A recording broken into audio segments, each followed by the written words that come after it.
Isso, Luiz. Emanuel, tem uma pergunta aqui no chat do Josué Lopes.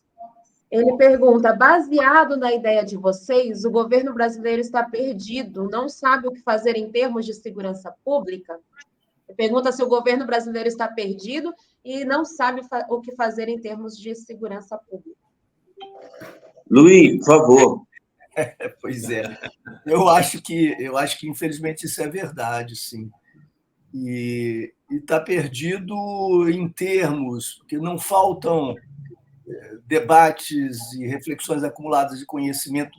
Nós estamos longe ainda do que seria desejável em termos de amadurecimento das reflexões sobre segurança pública no campo daquelas e daqueles que se devotam a essa área, inclusive profissionais das próprias instituições policiais, com mais participação de universidades, institutos de pesquisa.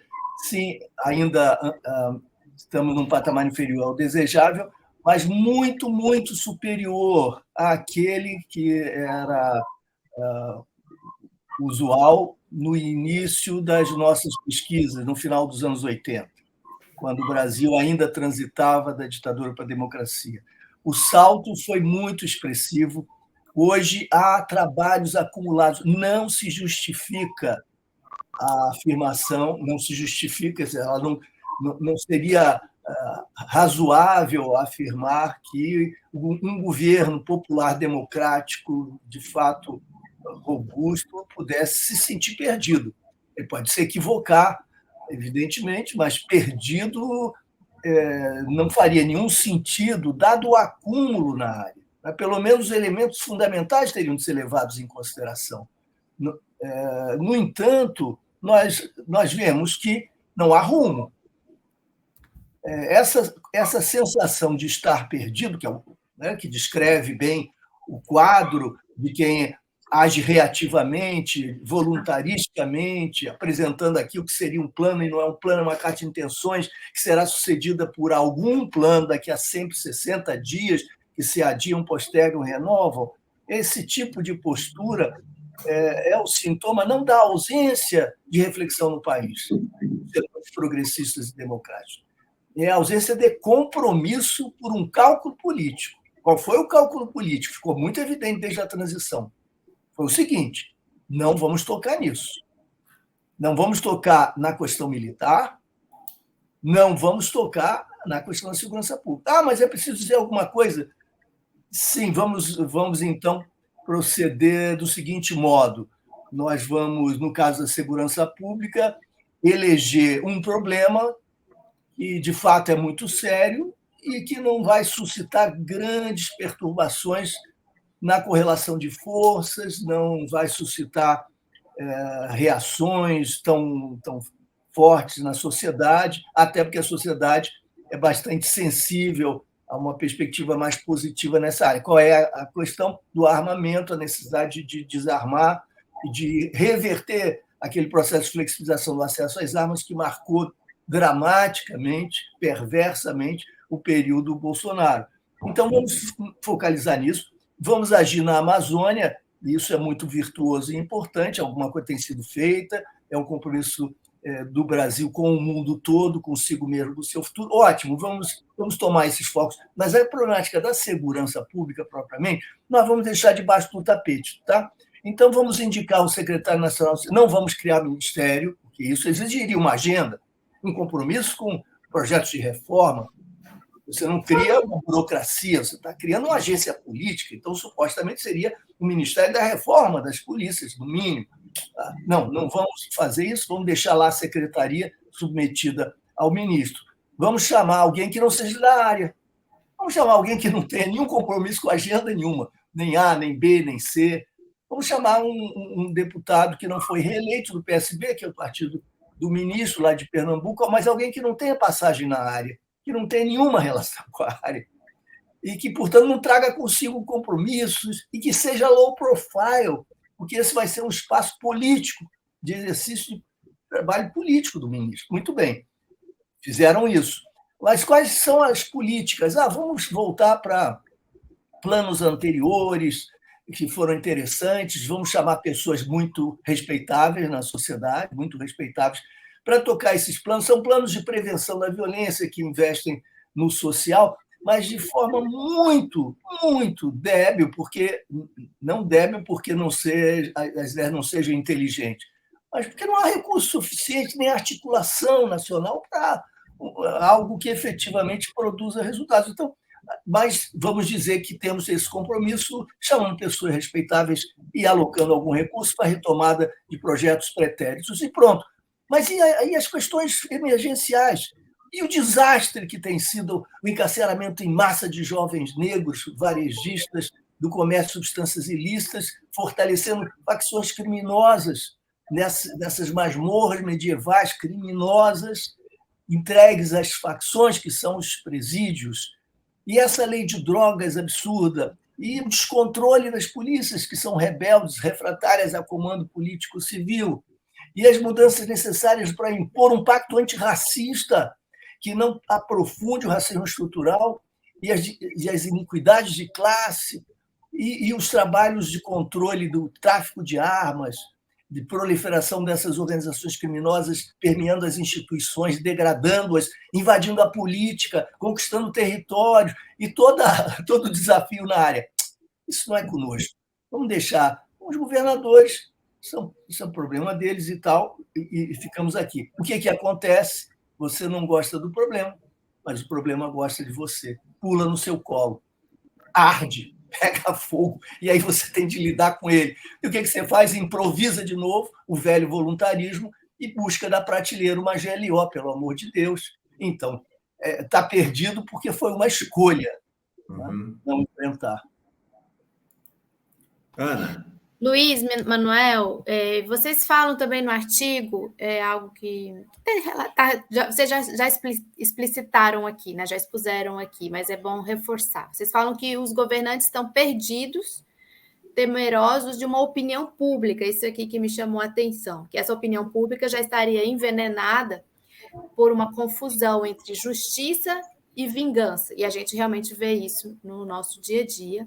E a ideia é de que a única solução é mais prisão, mais proibição, mais violência, penas mais longas, cárceres mais cruéis. Então, grande parte desse debate, ele é um debate da sociedade também, né? Do que a sociedade está demandando e da opinião pública que está se formando ao longo de anos já, não é de agora, ao longo de anos, nessa tônica vingativa, armamentista, inclusive, que veio forte com o governo Bolsonaro. Vocês acham que o governo Lula ele não está conseguindo impor também uma agenda na opinião pública? Ficou refém da construção dessa agenda de anos aí para trás? Quem vai primeiro, Manuel ou Luiz? Vai lá, Manuel. Se quiser começar. É impressionante a preservação de conceitos. Mudam o governo, mudam os governos, mudam as conjunturas e há certos conceitos que permanecem. Há certas ideias que essa noção de bandido bom, bandido morto, há muito isso deveria estar sido combatida, mas existe, inclusive, gente de esquerda que fala isso. Gente não dá para tergiversar, mas tem que matar mesmo, é isso, enfrentamento. Agora, para mim... O secretário executivo do Ministério da Justiça, o secretário executivo do Ministério da Justiça tem assumido cada vez mais esse discurso de maneira flagrante, né? Olha, o ódio leva a quê? O ódio leva ao gesto final. O ódio leva à morte. Não é o ódio que alimenta o fascismo? É o ódio que alimenta o fascismo. E o presidente Lula discursa contra o ódio, prega o amor. Mas o que prevalece é essa ideia. Essa ideia não está superada, Ana. Então, nós temos isso, e não há como superar, porque, veja, sem um planejamento público adequado, Porque veja o cotidiano das famílias humildes do Brasil, enfim, de toda a sociedade, é um cotidiano muito agressivo. A pessoa se revolta. Agora mesmo, eu terminei de conversar ainda hoje de manhã com uma mãe que pediu para prender o filho. Por quê? A mãe pediu pela 4ª vez que prendesse a polícia, prenda o meu filho. Por quê? É a única alternativa que ela tem para mantê-lo vivo. Gente, esse negócio se espalha no Brasil todo. Então, as pessoas, o ódio é alimentado, o ódio não é contido, e o ódio prepara o Brasil de amanhã, que pode ser um Brasil fascista. Nós ganhamos nas urnas, não ganhamos politicamente. Precisamos ter vitórias políticas sobre as forças reacionárias, com propostas objetivas. Acredito que o ministro Flávio Dino não esteja colaborando. E o ministro Múcio, muito menos. Ao enfrentar essa situação dramática, nós dizemos no artigo que não basta comida, não basta sequer o atendimento à saúde, à cultura. É preciso garantir segurança para a sociedade brasileira progredir, construir-se de uma forma benfazeja. Se me permite, por favor, Luiz, por favor, claro. Completar o que o Manuel disse, eu acho que há uma atitude que é a seguinte: nós vencemos, o presidente Lula venceu, e essa vitória eleitoral nos salvou por um triz, de fato, da derrocada fascista. Nós estivemos à beira do abismo. Não estamos muito longe dele ainda. Foi uma vitória muito apertada, a correlação de força é muito difícil. E nós não estamos em nenhum momento negando essa realidade. A realidade qual? Da dificuldade, né? Da complexidade, da correlação de forças que é ainda muito equilibrada e que não dá muita folga, muito espaço para avanços. Os governadores dos estados principais do ponto de vista político-econômico são governadores de oposição e ligados, né, ao fascismo bolsonarista. O Congresso é o que é. Nós sabemos a correlação de força no interior do Congresso. Na sociedade houve e há essa divisão, então é muito delicado. E, entretanto, isso torna também muito fácil descartar o que nós estamos dizendo aqui, afirmando que somos românticos, idealistas, estamos num outro mundo, né, imaginando que haja possibilidade de avanço que não são compatíveis com as limitações políticas do momento. Então, seria necessário uma dose maior de pragmatismo, de realismo, para que nós soubéssemos conviver com esses limites. É importante dizer isso para afirmar que nós temos plena consciência das dificuldades, mas o que nós estamos dizendo, e Manuel me corrija se eu estiver errado, é que para mudar essa correlação de força é preciso enfrentá-la politicamente, não adaptar-se aos limites por ela impostos, os limites que são impostos por essa correlação de força. Nós temos que avançar não irresponsavelmente, com sectarismos, mas assumindo politicamente alternativas e propondo à sociedade disputando. Bandido bom é bandido morto. Nós vamos acolher, assimilar, porque, afinal de contas, não há como afrontar essa concepção da sociedade, então vamos por aí, vamos fazer coalizão com o miliciano, vamos ficar quietos diante do crime que penetra polícias e que cria no interior das polícias segmentos que estão comprometidos com a criminalidade, que substituem a criminalidade e que avançam para o campo político.